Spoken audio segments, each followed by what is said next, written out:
رب اشرح لي صدري ويسر لي أمري واحلل عقدة من لساني يفقه قولي رب زدني علما.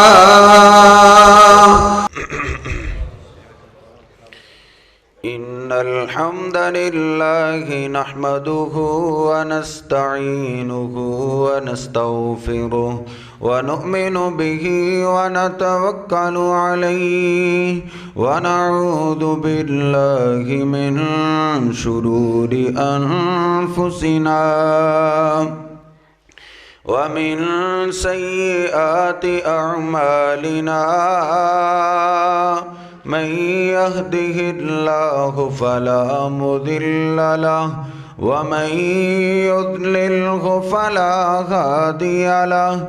أشهد أن لا إله إلا الله وحده لا شريك له وأشهد أن محمدًا عبده ورسوله.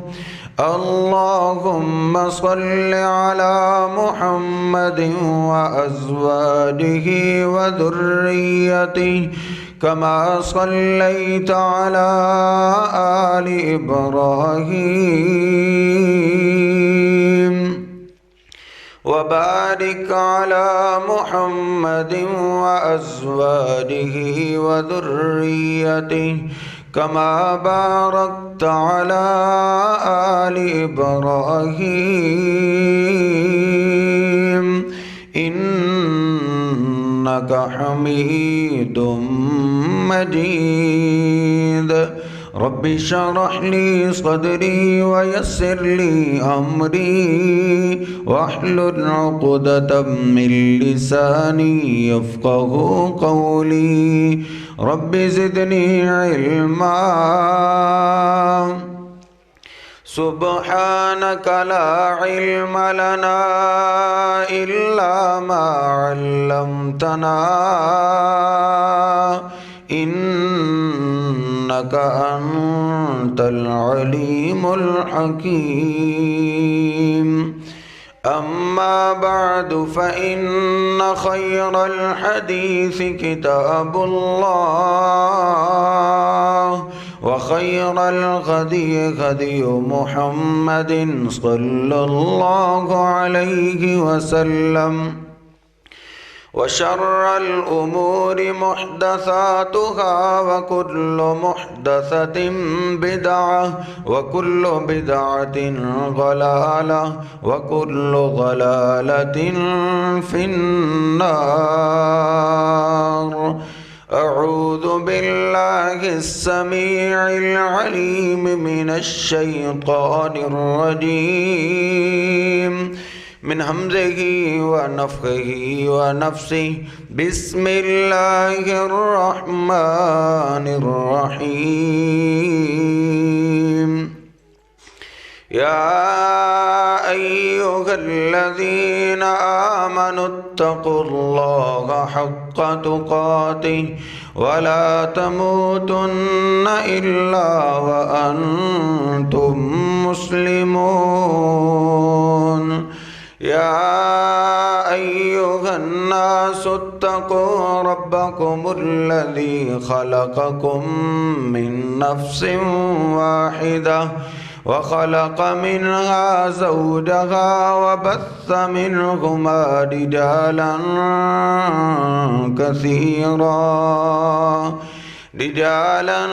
كثيرا ونساء. واتقوا الله الذي تساءلون به والأرحام إن الله كان عليكم رقيبا. يا أيها الذين آمنوا اتقوا الله وقولوا قولا سديدا يصلح لكم أعمالكم ويغفر لكم ذنوبكم ومن يطع الله ورسوله فقد فاز فوزا عظيما سبحان ربك رب العزة عما يصفون وسلام على المرسلين والحمد لله رب العالمين۔ ہر مسلمان کا سب سے اہم اور قیمتی سرمایہ وہ اولاد ہے۔ اولاد کی محبت اللہ رب العزت نے ہر انسان کے دل کے اندر فطرتی طور پہ رکھی ہے۔ انبیاء کرام کی زندگی بھی پڑھیے تو انبیاء نے اللہ سے سونا اور چاندی نہیں مانگا، لیکن اولاد کا سوال ضرور کیا ہے۔ اولاد سے بڑھ کے قیمتی سرمایہ کوئی نہیں، اس لیے سب سے زیادہ توجہ اپنے کاروبار، دکان، کھیتی باڑی، سب سے زیادہ توجہ اپنی اولاد پہ دینی چاہیے، کیونکہ کبھی ایسا وقت آتا ہے کہ جب یہ کاروبار، گاڑیاں، کوٹھیاں، بلڈنگیں، کارخانے، یہ زمینیں، جائیداد، یہ سب ساتھ چھوڑ جاتے ہیں۔ نبی علیہ السلام کا فرمان ہے اذا مات الانسان انقطع عنہ عملہ، جب آدمی فوت ہو جاتا ہے تو اس کے عمل کا سلسلہ ختم ہو جاتا ہے۔ ولد صالح یدعو لہ، لیکن اگر وہ نیک اولاد چھوڑ کے آیا ہے، وہ نیک اولاد اس کے لیے دعا کرتی رہے تو قبر کے اندر بھی اس کو فائدہ ملتا رہتا ہے۔ صحیح البخاری کی روایت ہے نا کہ ہر روز قبر کے اندر جنت کا مقام پیش کیا جاتا ہے۔ ایک دن اس کے سامنے اس کے جنت کا محل آتا ہے۔ ان اللہ لا یرفع درجۃ العبد، اللہ رب العزت اس کو پہلے سے خوبصورت محل دکھاتا ہے، تو وہ کہتا ہے میں نے کوئی عمل تو کیا نہیں، آج میرا درجہ بلند کیسے ہو گیا ہے؟ تو اس کو بتایا جاتا ہے باستغفار والدک لک، آج تیرا درجہ اس لیے بلند ہوا ہے کیونکہ آج تیرے بیٹے نے تیرے لیے بخشش کی دعا کی ہے۔ یہ اولاد سب سے زیادہ قیمتی سرمایہ ہے، اس کے اوپر توجہ دیجئے۔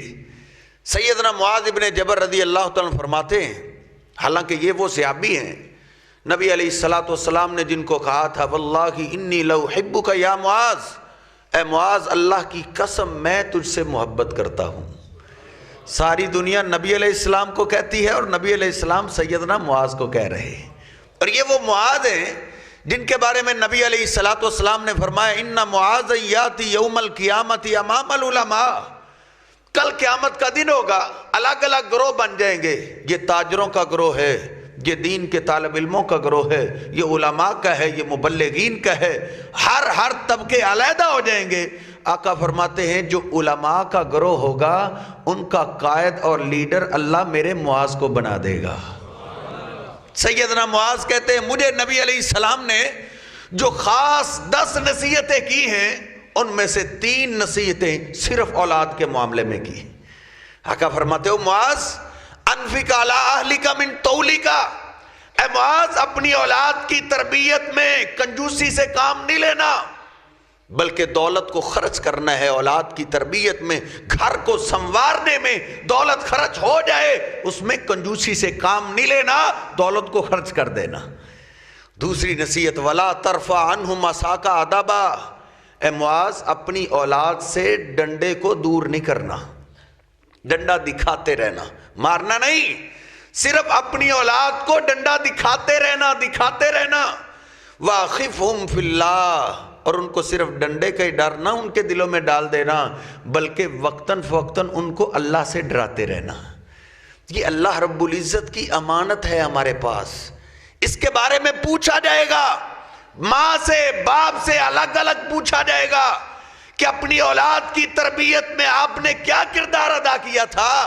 صحیح البخاری کی حدیث ہے نبی علیہ الصلوۃ والسلام فرماتے ہیں کلکم رائن و کلکم مسئول عن رعیتہ، تم میں سے ہر بندہ نگران ہے، ہر بندے سے سوال جواب ہونے والا ہے اس کی رعایا کے بارے میں۔ پھر آگے آقا فرماتے والرجل رائن علی اہل بیتہ، ہر مرد جو ہے وہ کم از کم اپنے گھر پہ نگران ہے، قیامت والے دن اس کے گھر کے بارے میں اس سے پوچھا جائے گا۔ آگے آقا نے عورت کے بارے میں کہا ہے عورت سے پوچھا جائے گا، ماں سے سوال ہوگا، اولاد جو اللہ نے تجھے امانت دی تھی اس کے ساتھ تو نے کیا کیا تھا، اس کی کیسی تربیت کی تھی، کیونکہ اولاد سنور جائے اس کے اندر بھی وہ شاباش کس کو ملتی ہے؟ سب سے پہلی شاباش والدین کو ملتی ہے۔ اگر اللہ نہ کرے اولاد بگڑ جائے، بے نماز بن جائے، بے دین بن جائے، شرابی بن جائے، زانی بن جائے، بدماش بن جائے، اس کے اندر سب سے پہلے مجرم شریعت نے ماں اور باپ کو کہا ہے۔ اولاد بگڑتی ہے، محلے دار نہیں بگاڑتے، اولاد کو بگاڑنے والے سب سے پہلے ماں اور باپ ہے۔ یہ کسی خطیب کی خطابت نہیں، دو جہانوں کے سردار کا فرمان ہے۔ نبی علیہ الصلوۃ والسلام فرماتے ما من مولود الا یولد علی الفطرہ، جو بھی بچہ پیدا ہوتا ہے اچھی سوچ والا ہوتا ہے، اچھے نظریے والا ہوتا ہے، وہ مسلمان ہوتا ہے، یہودی عیسائی سکھ بدماش نہیں ہوتا، بلکہ اچھی سوچ والا مسلمان بچہ پیدا ہوتا ہے۔ تو پھر بچے بگڑ کیوں جاتے ہیں؟ پھر بے نماز کیوں بن جاتے ہیں؟ پھر والدین کے نافرمان کیوں بن جاتے ہیں؟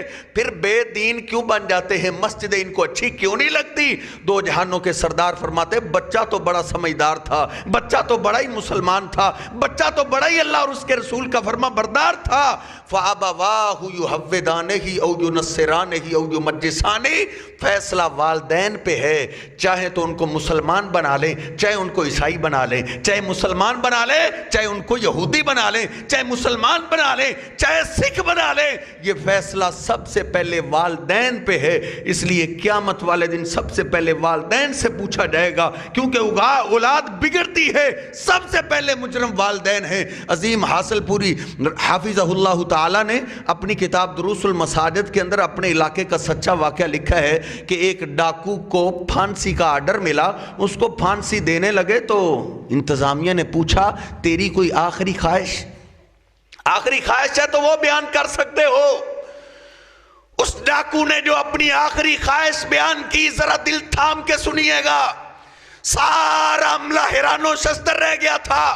اس نے کہا اگر میری آخری خواہش سننا چاہتے ہو تو سنو، میری آخری خواہش یہ ہے میرے ساتھ میری ماں کو بھی پھانسی پہ لٹکاؤ، میری والدہ کو ادھر لٹکانا چاہیے، وہ اس قابل ہے کہ اس کو بھی پھانسی کے پھندے پہ لٹکایا جائے۔ لوگ حیران ہو گئے کہ یہ کیسا بدماش کیسی بات کر رہا ہے۔ اس نے کہا ہاں ہاں، یہ جو اتنی بڑی ڈکیتیاں میں کرتا رہا اس کی بنیاد میری ماں نے رکھی تھی۔ سب سے پہلے میں نے ہمسایوں کا انڈا چرایا تھا، انڈا چرا کے گھر لے کے آیا۔ ماں نے مجھے ڈانٹنے کی بجائے شاباش دی تھی، بیٹا آج گھر کے اندر پکانے کے لیے کچھ نہیں تھا، اچھا کہ یہ انڈا لے آئے ہو۔ کہا اس ماں نے مجھے شاباش دی، اس کے بعد میں دلیر ہو گیا، آہستہ آہستہ چوریاں کیا، پھر آہستہ آہستہ ڈکیتی ہیں، اور آج حرام کی موت مر رہا ہوں۔ اس کے اندر سب سے پہلی مجرم میری ماں ہے۔ کیا آج چھوٹا معصوم بچہ مسجد میں سے کسی کا جوتا اٹھا کے چلا جائے، باپ اور ماں کو پتہ نہیں ہوتا یہ جوتا کس کا آیا ہے؟ ہم نے تو لے کر نہیں دیا، یہ جوتے کی کوئی بات نہیں۔ او ماں اور باپ، آپ نے اپنے بیٹے کے ڈاکو ہونے کی بنیاد رکھ ڈالی ہے، یہ بڑا ہو کے حرام موت مرے گا، یہ ڈکیتی کی حرام موت مرے گا۔ اس راستے پہ اس کو چلانے والا کون ہے؟ دلیل کرنے والا کون ہے؟ ماں اور باپ۔ سب سے پہلے مجرم ماں اور باپ ہے۔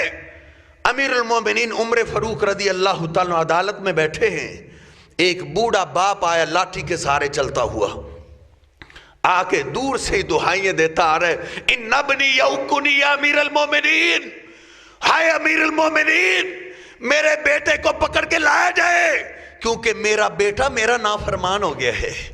ہائے امیر المومنین میرا یہ بیٹا ہے، میں نے رو رو کے اللہ سے دعائیں مانگ کے میں نے اللہ سے لیا تھا، جب یہ اللہ نے دیا تھا ہمیں بڑی خوشی ہوئی تھی، آج تک ہم اس کو پالتے رہے ہیں، پرورش کرتے رہے ہیں، اس کو تکلیف ہوتی ہمیں ساری رات آرام سے نیند نہیں آیا کرتی تھی، اس کی تکلیف ہم اپنی تکلیف سمجھا کرتے تھے، آج تک میں اس پہ اپنی جوانی کو صرف کر چکا ہوں، اس کی ماں بھی صرف کر چکی ہے، آج میں بوڑھا ہو گیا، مجھے اس کی ضرورت پیش آئی ہے تو وہ میرا بیٹا میرا نافرمان ہو گیا ہے۔ آج بھی گھر گھر کا رونا ہے نا، باپ کبھی اس چوک کے اندر شکوہ کر رہا ہے اپنے بیٹ کا، ماں کبھی کسی گھر کے اندر جا کے شکوہ کر رہی ہے، گھر گھر کے اندر اولاد سے تنگ ہو گئے، اس وقت بھی یہ شکایت پیش کی گئی تھی کہ میرا بیٹا میرا نافرمان ہو گئے۔ امیر المومنین نے انتظامیہ کو بھیجا، کہا جاؤ اس کے بیٹے کو پکڑ کے لاؤ، بیٹے کو پکڑ کے لایا گیا، انتظامیہ نے سامنے کھڑا کر دیا، امیر المومنین کے سامنے باپ بھی کھڑا ہے اور بیٹا بھی کھڑا ہے۔ سب سے پہلے امیر المومنین نے باپ سے سوال کیا، کیا سوال کیا ذرا غور سے سنیے گا۔ امیر المومنین پوچھتے ہیں ما علمتہ من الکتاب والسنہ، اے بابا آپ بتاؤ آج تک آپ نے اپنے اس بیٹے کو قرآن و حدیث کی تعلیم دی ہے، قرآن و حدیث سکھایا ہے؟ جس تعلیم نے آپ کے بیٹے کو آپ کے حقوق بتانے تھے، والدین کی فرمانبرداری کا درس دینا تھا، یہ تربیت کرنی تھی، کیا آپ نے اپنے بیٹے کو یہ علم سکھایا ہے؟ بیٹا خاموش ہو گیا، باپ خاموش ہو گیا، سکتہ طاری ہے، سکتہ طاری ہے، جواب نہ آیا۔ اس کا بیٹا بولتے ہیں، اس نے کہا امیر المومنین کیسی بات کر رہے ہو، ما علمنی ابی آیۃ من کتاب اللہ، جہاں تک قرآن مجید کی بات ہے اس باپ نے مجھے دولت کمانے کا ڈھنگ سکھایا ہے کہ پیسے کیسے کمانے ہیں، دنیا کے اندر رہنا کیسے ہے، اپنا سٹیٹس کیسے اونچا کرنا ہے، سارے فنون مجھے اس باپ نے سکھائے ہیں، لیکن قرآن مجید کی جہاں تک بات ہے اس باپ نے مجھے قرآن مجید کی ایک آیت بھی نہیں سکھائی، ایک آیت بھی نہیں سکھائی۔ امیر المومنین نے کہا توقو قبل ان یعوقا، آپ کا بیٹا تو آج آپ کا نافرمان ہوا ہے، آپ پہلے زیادتی کر چکے ہیں، آپ اللہ کی پہلے نافرمانی کر چکے ہیں، آپ نے اپنے اس بیٹے کو قرآن کیوں نہیں سکھایا؟ آج باپ ذلیل کیوں ہو رہے ہیں، ماں ذلیل کیوں ہو رہی ہے؟ دو جہانوں کے سردار کا فرمان ہے صحیح البخاری کے اندر، ان اللہ یرفع بہذا الکتاب اقواما ویضع بہ آخرین، آقا فرماتے ہیں اللہ کی قسم، اللہ کے نبی علیہ السلام کا سچا فرمان ہے، اللہ رب العزت قرآن مجید کی وجہ سے لوگوں کو عزت دیتا ہے اور قرآن مجید کی وجہ سے لوگوں کو ذلیل کر دیتا ہے۔ جس باپ نے قرآن مجید پہ کسی اور علم کو ترجیح دی ہے، اللہ کی قسم ہے یہ آسمان ٹوٹ سکتا ہے، زمین پھٹ سکتی ہے، ستارے بکھر سکتے ہیں، سورج اور چاند بے نور ہو سکتے ہیں، لیکن محمد ذیشان کی زبان سے نکلی ہوئی بات کبھی غلط نہیں ہو سکتی۔ وہ ماں اور باپ جو قرآن مجید کی بجائے کسی اور علم کو ترجیح دیتے ہیں دنیا کے اندر بھی ذلیل ہوں گے، مرنے کے بعد بھی ذلیل ہوں گے۔ عزت چاہتے ہو اپنی اولاد کو قرآن کی طرف لے کے آؤ۔ تو میں عرض کر رہا تھا اولاد بگڑتی کیوں ہے، اس کے اندر پہلا کردار ماں باپ کا ہے۔ جوان بیٹی کو کالج کا رخ کس نے کروایا ہے؟ کسی محلے دار نے کالج کے اندر تو داخل نہیں نہ کروایا، وہ گندا نظام تعلیم پڑھایا ہے کس نے؟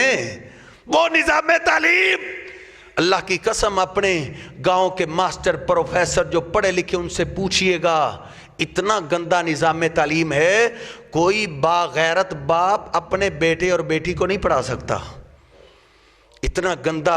وہ لو سٹوریاں ادھر سے پڑھ کے جو آئے گی وہ آپ کی فرما بردار ہوگی، وہ نمازی اور نیک بنے گی، وہ سیدہ عائشہ اور سیدہ خدیجہ جیسی بنے گی، اور اس طرف اس راستے پہ کس نے چلائے ہیں؟ ماں اور باپ نے۔ محبوب پیغمبر کا فرمان سچ ہے نا، اولاد کو بگاڑتے ہیں تو ماں اور باپ، ماں اور باپ پہلے مجرم ہے۔ یہی بس نہیں، ادھر لو سٹوریاں پڑھ کے آئی تو ہم نے اپنے جوان بیٹے اور جوان بیٹی بلکہ معصوم بچوں کو ہم نے گھر کا ماحول کیا دیا ہے۔ بگاڑنے والا تو محلے دار ہے نا، فلاں نے میرے بیٹے کو خراب کر دیا، فلاں نے میری بیٹی کو خراب کر دیا، ذرا گھر کے ماحول پہ نظر تو ڈالو۔ ٹی وی ہمارے گھروں کے اندر ہیں، کیبلیں چلتی ہیں، ایسی بے غیرتی کا مظاہرہ ہوتا ہے، صبح و شام با جماعت اپنی اولاد کو بے حیائی دکھاتے ہیں۔ بے حیائی دیکھنے والی اولاد جو ہے وہ صحابہ اور صحابیات جیسی بنے گی؟ نہیں، اللہ کی قسم ہے، والدین نے اپنی اولاد کو مجبور کر دیا ہے۔ سائی وال کا سچا واقعہ ہے، ایک حاجی صاحب حج کرنے گئے، جب واپس آئے نا تو ان کے بچے وہ ہمسایوں کے گھر کارٹون دیکھنے لگے تھے۔ انہوں نے کہا کارٹون کا تو گناہ ہی نہیں ہے، ہمسایوں کو گھر ضرور جانا، گھر میں لے آتے ہیں۔ گھر میں لے آیا، اس کو مولوی صاحب نے سمجھایا، یہ کیا حاجی صاحب، کیا قیامت گھر کے اندر لے آئے ہو، کیا شیطان لے آئے ہو؟ لیکن حاجی صاحب کو سمجھ نہیں، انہوں نے کہا کارٹون کی کوئی بات نہیں، شیطان بھی آہستہ آہستہ غیرت کا جنازہ نکالتا ہے، آہستہ آہستہ غیرت کو چھینتا ہے۔ آہستہ آہستہ وہ کارٹونوں سے چلے میچ پہ آ گئے، میچ سے خبروں پہ آ گئے، آہستہ آہستہ فلمیں اور ڈرامے چلنے لگے، غیرت کا جنازہ نکل گیا۔ ایک دفعہ معصوم بچی پاس بیٹھی کھانا کھا رہے تھے، کنجر اور کنجری اپنے کرتب کا مظاہرہ کر رہے تھے، اور معصوم بچی پوچھتی بابا یہ کیا کر رہے ہیں؟ اگر اس کے اندر غیرت ہوتی نا تو اس کے ڈوب مرنے کے لیے اتنا کافی تھا، لیکن شیطان نے اس کو بے غیرت بنا دیا ہوا تھا۔ منہ بھر کے جواب دیتا ہے بیٹا یہ پیار کر رہے ہیں۔ پھر اس نے کہ معصوم بچی نے کیا جواب دیا جس سے زمین بھی کانپ جائے؟ اس نے کہا بابا یہ کام تو بڑی باجی بھی کرتی ہے محلے کے فلاں لڑکے سے۔ پھر اس کی آنکھ کھلی، پھر اس ابلیس کو اٹھایا، چوک میں لا کے اس کے ٹکڑے کر دیے۔ لیکن اس وقت رونے کا کیا فائدہ جب سر سے پانی گزر چکا تھا۔ آج بھی اخبارات بھرے ہوئے ہیں، دیکھو وہ انگریزوں کی خبریں نہیں آتی، وہ ہم جیسے مسلمانوں کی خبریں آتی ہیں۔ پہلے نہیں سوچتے کہ ٹی وی نقصان دہ ہے، یہ تو میری بیٹی کی غیرت کا جنازہ نکالے گا، یہ تو میرے بیٹے کی غیرت کا جنازہ نکالے گا۔ بلکہ یہی بس نہیں، ہم نے اپنی اولاد کو کتنا مجبور کیا ہے بے غیرتی پہ۔ اللہ کی قسم ہے اپنے جوان بیٹے اور بیٹی کو ہم نے ہاتھ کے اندر سانپ بھی تھما دیا ہے، موبائل کی شکل میں موبائل دے دیا ہے۔ بھلا بتاؤ خاں جوان بیٹے اور جوان بیٹیوں کو موبائل کی کیا ضرورت تھی؟ جو بے حیائی کے مواقع بڑے مشکل ہوا کرتے تھے نا، ان موبائل نے اور موبائل کمپنیوں نے پیکج نکال کے بالکل سہل کر دیا ہے۔ طاہر نقاش نے قلم کے آنسو کے اندر لاہور کا سچا واقعہ لکھا ہے۔ 1 سال تک ایک لڑکا اور لڑکی فون پہ باتیں کرتے رہے، سال کے بعد انہوں نے ملاقات کا ٹائم دیا داتا دربار کا۔ یہ بھی ہمارے ملک پہ ایک بدبختی ہے، دربار کام ہی اسی لیے آتے ہیں، جوڑیاں بن کے کھڑی ہوتی۔ ملاقات کا ٹائم دیا، سال کے بعد اکٹھے ہوئے۔ جب دونوں ایک دوسرے کے سامنے آئے، دونوں کے شرم کے مارے سر جھک گئے، کیونکہ دونوں حقیقت کے اندر سگے بہن بھائی تھے، سگے بہن بھائی تھے۔ سال تک باتیں کرنے والے ماں باپ کو کیا ہوش تھی؟ ماں باپ کو کیا لگے؟ وہ تو اپنے کمروں کے اندر، بیٹے کو الگ کمرہ دیا ہوا ہے، بیٹی کو الگ کمرہ ہے، دونوں نے اندر کنڈی لگائی ہوئی ہے، دونوں کے پاس موبائل اور وافر بیلنس موجود ہے۔ الامان والحفیظ ساری رات کیسے گزرے گی؟ آپ کو بچے نہیں ہیں کہ آپ کو بچوں کی طرح سمجھایا جائے۔ میرے محترم بھائیوں، میرے محبوب پیغمبر جو فرما رہے ہیں کہ سب سے پہلے مجرم والدین ہیں، گھر کے ماحول کو بھی اتنا گندا کر دیا کہ موسیقی صبح شام چلتی ہے 12 1 بجے تک۔ میں تو اپنے علاقے کی بات کرتا ہوں، مجھے معاف کرنا، 12 1 بجے تک گلی سے کبھی گزر ہو جائے موسیقی کی آواز آ رہی ہوتی ہے۔ یہ موسیقی کوئی عام چیز ہے؟ یہ کتنی بڑی لعنت ہے۔ محبوب پیغمبر گزر رہے تھے، ایک بکریوں کا چرواہا بیسری بجا رہا تھا، نبی کریم علیہ السلام نے اپنے کانوں کو بند کر لیا۔ سیدنا عبداللہ بن عمر ساتھ ہیں، جلدی سے انہوں نے بھی اپنے کانوں کو بند کر لیا۔ نبی علیہ السلام چلتے رہے، آپ نے اپنے کانوں سے انگلی کو باہر نہیں نکالا۔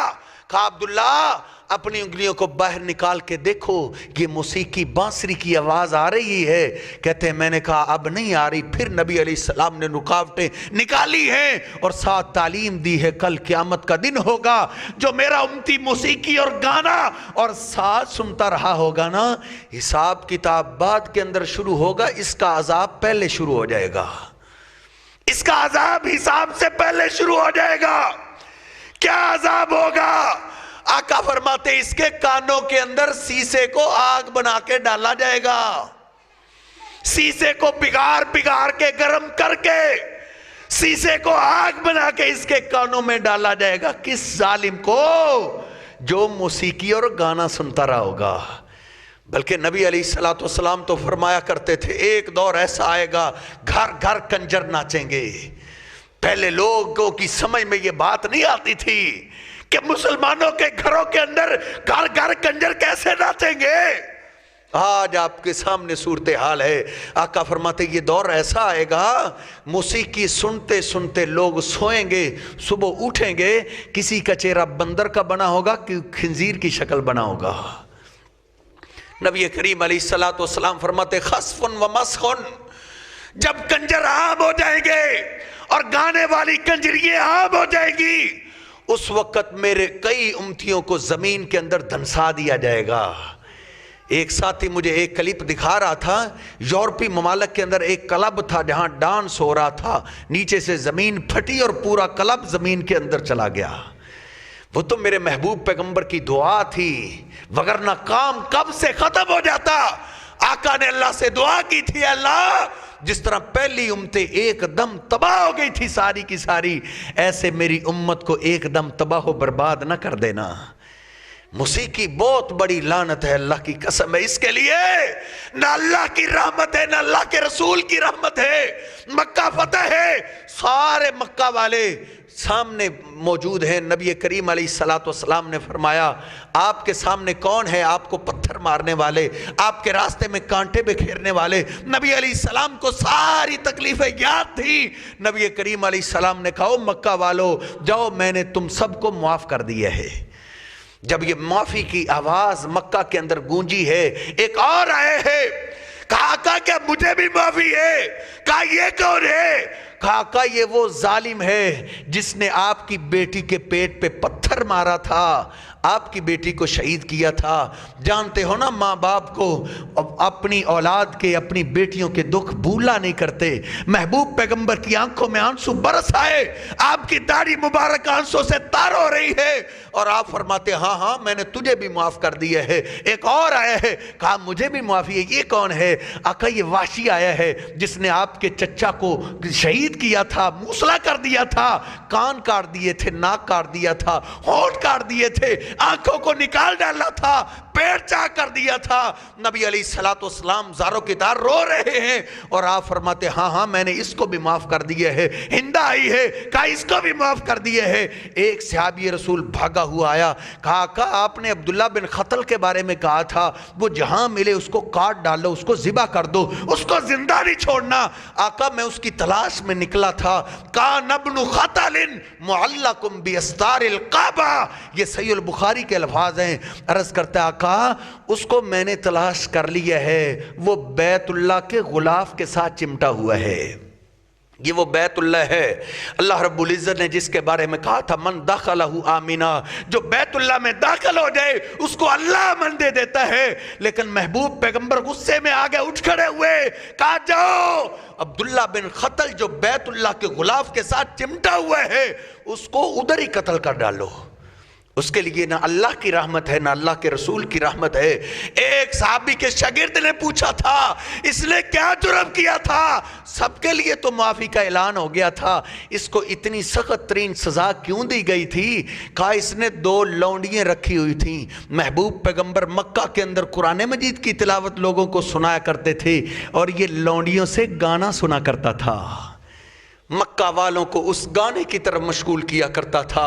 اس موسیقی کی اللہ کے پیغمبر نے اتنی سزا دی کہ بیت اللہ کے غلاف کے ساتھ چمٹ بھی جائے، آقا نے کہا اس کو ادھر ہی قتل کر دیا جائے۔ اتنی بڑی لعنت ہمارے گھر کے اندر ہو، پھر آپ کہیں آپ کی اولاد آپ کی آنکھوں کی ٹھنڈک بنے گی، یہ کیسے ہو سکتا ہے؟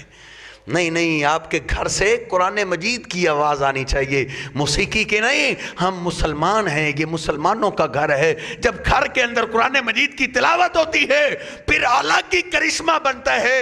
اسید بن حضیر رضی اللہ عنہ کی داستان صحیح البخاری میں ہے، نبی علیہ السلام کی خدمت میں حاضر ہوئے، عرض کرتے آقا اختصار کرتا ہوں، آپ سنتے رہتے ہیں۔ رات کو نا بڑا عجیب واقعہ پیش آ گیا۔ کہا کیا ہوا؟ کہا گھر کے اندر قرآن مجید کی تلاوت کر رہا تھا، گھوڑے نے بدکنا شروع کر دیا، میں نے روکا، وہ بھی رک گیا، میں نے پھر پڑھا، پھر بدکنے لگا، پھر رکا، وہ بھی رک گیا، 3 دفعہ کا ایسے ہوا۔ پھر میں نے قرآن مجید کی تلاوت کو بالکل بند کر دیا اور باہر نکلا نا، میں نے آسمان کی طرف دیکھا، فَإِذَا مِثْلُ الظُّلَّةِ فِيهَا الْمَصَابِيحُ، اچانک ایک بہت بڑا سائبان ہے اور اس کے نیچے چراغ ہی چراغ ہے، اس کے نیچے نور ہی نور ہے، اور وہ سائبان اور بہت بڑی چھتری آہستہ آہستہ آسمان کی طرف چڑھ رہی ہے۔ نبی کریم علیہ السلام فرماتے ہیں اقرا یا ابن حذیر، اقرا یا ابن حذیر، او حذیر کے بیٹے اسید، تم نے تلاوت کو بند نہیں کرنا تھا، تم نے پڑھتے رہنا تھا۔ آقا اس گھوڑے کے پاس میرا بیٹا یحییٰ لیٹا ہوا تھا، میں ڈر گیا تھا کہیں گھوڑا میرے بیٹے کو رلون نہ ڈالے۔ آقا پھر فرماتے ہیں اقرا یا ابن حذیر، او حذیر کے بیٹے تم نے پڑھائی کو بند نہیں کرنا تھا، پڑھتے رہنا تھا، پڑھتے رہنا تھا۔ تم کیا جانو یہ کیا ہوا تھا؟ تلک الملائکۃ دنت لصوتک، جب تو گھر کے اندر قرآن مجید پڑھ رہا تھا نا، تیری آواز سے اللہ کا آسمان گونج اٹھا تھا، وہ آسمان سے نوری ملائک تیرے گھر کے اندر تیری تلاوت سننے کے لیے آ رہے تھے۔ ہمارے گھر کے اندر یہ آواز آنی چاہیے، یہ آواز۔ اور تلاوت کے اندر بھی فرق ہوتا ہے۔ نبی علیہ السلام نے فجر کی نماز پڑھائی ہے، نماز کے بعد آپ نے کہا رات کو بڑا عجیب واقعہ پیش آیا ہے۔ کہا کیا ہوا ہے؟ کہا رات کو میں نے جب جنت کی سیر کی ہے نا، فَإِذَا سَمِعْتُ فِيهَا قِرَاءَةً مِّنَ الْقُرْآنِ، اچانک میں جنت کے اندر جب داخل ہوا، جنت میں سے قرآن مجید کی تلاوت کی آواز آ رہی تھی۔ ایسے لگا جیسے جنت کے اندر کو قرآن مجید پڑھ رہا ہے۔ میں نے پوچھا اے جبریل یہ کون ہے؟ مجھ سے پہلے جنت کے اندر آ کے قرآن مجید کی تلاوت کون کر رہا ہے؟ کہا آپ سے پہلے جنت میں کون آ سکتا ہے؟ کہا یہ آواز تو جنت میں آ رہی ہے۔ کہا یہ جنت میں آواز تو آ رہی ہے لیکن پڑھا جنت میں نہیں جا رہا۔ کہا یہ تلاوت کہاں ہو رہی ہے؟ یہ آپ کے مدینے کے اندر نعمان کا چھوٹا بچہ حارثہ ہے، وہ جب بھی رات کو قرآن مجید کی تلاوت کرتا ہے اس کی آواز جنت کے اندر آتی ہے۔ ہمارے بچے یہ تلاوت کریں تو کیا بنے گا؟ پھر دیکھیں اللہ کی رحمتیں اور برکات کیسے اترتی ہیں۔ تو میں عرض کر رہا تھا نبی علیہ السلام فرماتے ہیں اولاد کو بگاڑنے والے والدین ہیں۔ سکول کا ماحول گندا دیا، پھر گھر کا ماحول گندا دیا، پھر موبائل جیسا سانپ ہم نے تھما دیا جوان بیٹیوں کو بگاڑنے کے لیے۔ پچھلے دنوں سیالکوٹ کے اندر ایک پروگرام تھا، ایک ساتھی مجھے اپنی گاڑی کے اندر لے کے جا رہا تھا نا، چلتے چلتے اس نے اچانک ایک کلپ لگایا ڈاکٹر فرت ہاشمی صاحبہ کا۔ وہ بڑا عجیب واقعہ سنا رہی تھی کہ ایک کالج کی پرنسپل نے مجھے آ کے سنایا کہ ہمارے کالج کے اندر میں نے ایک لڑکی سے ایک موبائل پکڑا، موبائل کو کھولا، اس کے میسج پڑھے تو میں حیران رہ گئی۔ میں نے اس کی والدہ کو فون کیا، کہا کالج میں سے اپنی بیٹی کو لے جاؤ، آپ کی بیٹی اپنی عزت کو نیلام کر چکی ہے، وہ اب ہمارے کالج کے قابل نہیں رہی۔ اس کی ماں قسمیں دینے لگی، کہتی ہے نہیں میری بیٹی بڑی بھولی بھالی ہے، وہ ایسی نہیں ہو سکتی، میری بیٹی بڑی شریف ہے۔ مانا سب کی بیٹیاں بھولی بھالی ہوتی، شریف ہوتی ہیں، لیکن اللہ کی قسم ہے شیطان بڑا تجربہ کار ہے۔ اس نے بڑے بڑے کی پگڑیوں کو اچھال کے رکھ دیے ہیں۔ اس نے پیغمبر آدم جیسے کو معاف نہیں کیا تھا، وہ آپ کی بیٹی سے چکر کیسے نہ چلائے گا؟ پھون گیا، ماں چیختی چلاتی ہوئی آئی، قسمیں دیتی ہے میری بیٹی ایسی نہیں ہو سکتی۔ کہا میں نے وہ میسج نکال کے اس کی ماں کے سامنے کر دیا، کہا یہ پڑھو، آپ کی بیٹی کی طرف میسج آئے ہیں۔ کسی اوباش گنڈے بدماش نے اس معصوم بچی کی طرف میسج بھیجا ہوا تھا کہ آپ فلاں کلر کی گاڑی آپ کے دروازے کے سامنے کھڑی ہے، اس میں میں آپ کا انتظار کر رہا ہوں۔ کہا یہ تو ہمیں آج پتا چلا ہے، پتہ نہیں کب سے آپ کی بیٹی آپ کی عزت کو نیلام کر چکی ہے۔ میرے محترم بھائیوں، یہ ساری چیزیں آپ کی اولاد کو بگاڑنے والی ہیں، اس پہ خصوصی توجہ دینے کی ضرورت ہے۔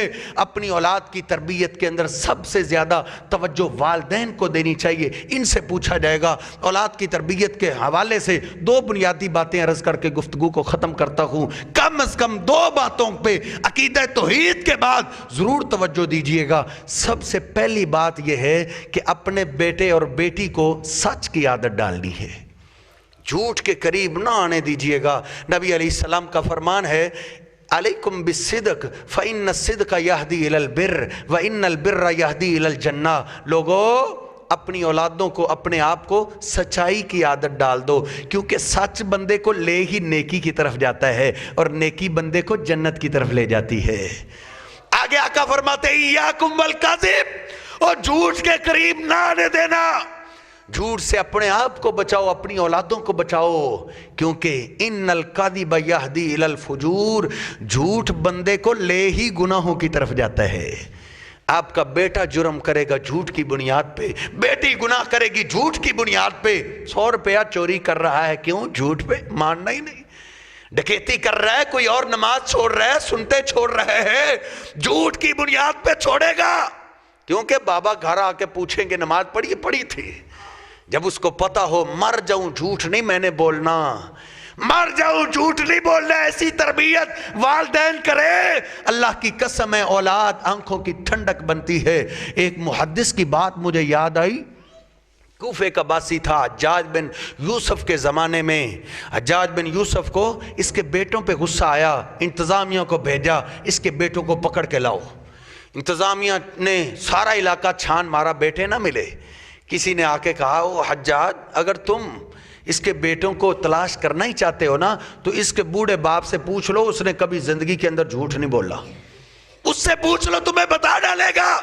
یہ ہمارے اسلاف تھے، یہ ہمارے دیندار مسلمان تھے، یہ لوگ ایماندار تھے۔ حجاج بن یوسف نے اس کے بوڑھے باپ کو بلائے ہیں، کہا او بابا بتاؤ تمہارے بیٹے کدھر ہیں، تمہارے بیٹے کدھر ہیں؟ بوڑھے باپ نے کیا جواب دیا؟ حجاج بن یوسف پگھل گیا تھا، کیا کہتا ہے؟ واللہ المستعان ہما فی البیت، مددگار تو میرا اللہ ہے، میرے بیٹے دونوں میرے گھر میں چھپے ہوئے ہیں۔ اس کو پتا تھا حجاج بن یوسف میرے بیٹوں کو قتل کر دے گا، میرے بیٹوں کی زندگی کا خاتمہ کر دے گا، لیکن باپ نے جھوٹ نہیں بولا اپنی اولاد کو بچانے کے لیے۔ یہ ہے اپنے آپ کو اور اپنی اولادوں کو سچائی کی عادت ڈال دو۔ لیکن کیا شکوہ کریں، ہم نے تو شروع سے ہی اپنی اولاد کو سکھایا ہی جھوٹ ہے۔ سکول چلے جائیں ادھر جھوٹی تعلیم ہے، ادھر شیر اور کچھوے والی ساری کہانی جھوٹ ہے، شیر اور چوہے والی کہانی سب جھوٹ ہے، بیل اور شیر والی کہانی سب جھوٹ ہے۔ جھوٹ درس ادھر دیا جاتا ہے، گھر آئیں ادھر جھوٹ ہے۔ کوئی باہر قرض لینے والا ہی آ جائے نا، معصوم بچے کو بھیجتا ہے یہ باپ ظالم جھوٹ سکھانے والا، کہتا ہے جاؤ باہر جا کے کہو بابا گھر میں نہیں ہے۔ وہ بھی باہر جا کے کہتا ہے بابا کہہ رہے ہیں میں گھر میں نہیں ہوں۔ اب اس معصوم بچے کو جھوٹ کس نے سکھایا ہے؟ محلے داروں نے، باپ اور ماں نے۔ محبوب پیغمبر فرماتے ہیں وابا واہو یحودانہ ہی او ینصرانہ ہی او یمجسانہ، اولاد سب کی اولاد مسلمان ہوتی ہے، بگاڑنے والے والدین ہوتے ہیں، یہودیوں کے راستے پہ چلانے والے والدین ہوتے ہیں۔ عبداللہ بن عامر رضی اللہ تعالیٰ فرماتے ہیں نبی علیہ السلام نا ہمارے گھر میں تشریف فرماتے، میں نکلا بھاگا ہوا باہر جانے لگا، امی نے مجھے آواز دی، کہا ہاں تعال اوتی کا شیعہ، بیٹا ادھر آؤ میں تجھے کچھ چیز دوں۔ نبی علیہ السلام نے پوچھا کیا دینا چاہتی تھی؟ کہا کہ یہ کھجور ہے، کھجور دینا چاہتی تھی۔ نبی علیہ السلام فرماتے لو لم توتیہا لکتبت علیک قسمۃ، اگر تم نے کھجور دینے کے ارادہ نہ کیا ہوتا ویسے ہی بلاتی، ہم تو بچوں کے جھوٹ کو جھوٹ ہی نہیں نہ سمجھتے، ویسے ہی بلا لیتی تو تیرے کھاتے میں آج ایک جھوٹ لکھ دیا جانا تھا۔ پچھلے دنوں ایک ڈاکٹر کی دکان پہ جانا ہوا، جدھر چلتا ہی سب جھوٹ ہے۔ کون سا محکمہ ہے جہاں جھوٹ نہیں چل رہا؟ مسلمانوں کو مارنا پڑے تو اور کیا ہوگا، آگ نہ لگے تو اور کیا ہوگا۔ ڈاکٹر کی دکان پہ بیٹا لے کے آیا ہے باپ، اب ڈاکٹر صاحب ٹیکہ بھر کے لے آئے ہیں، بیٹے نے دیکھ کے ہی رونا شروع کر دیا۔ اب باپ کہتا نہیں بیٹا تجھے تو لگانا ہی نہیں، تیرے لیے تو ہے ہی نہیں۔ اب بیٹے کو لٹا بھی لیے ہے، وہ چیخ رہا ہے، ڈاکٹر صاحب نے ٹیکہ لگا بھی دیا ہے، کہا نہیں میٹھا ٹیکہ لگایا، اس میں چینی ڈلی ہوئی تھی، یہ ساری تسلیہ دے رہا ہے کس سے؟ جھوٹ سے۔